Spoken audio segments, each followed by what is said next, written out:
নমস্কার বন্ধুরা, কেমন আছে সবাই? বৃষ্টির দিনে বিকালের নাস্তায় বানিয়ে ফেললাম দারুণ স্বাদের বেগুনি রেসিপি। প্রথমে বেগুনগুলোকে পাতলা করে কেটে নিলাম।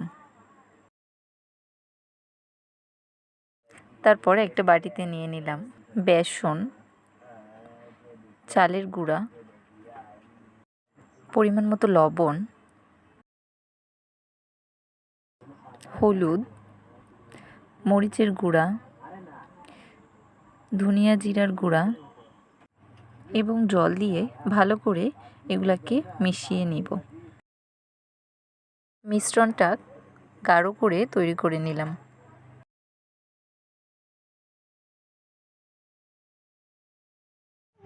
এবার কড়াইয়ে তেল দিয়ে নিলাম।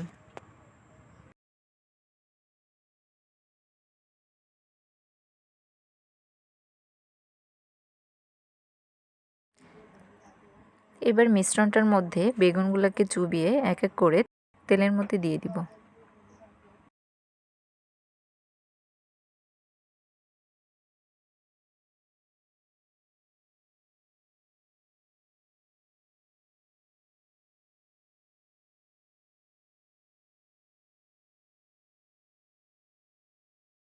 এভাবে সব বেগুনিগুলোকে লাল লাল করে ভেজে নিলাম।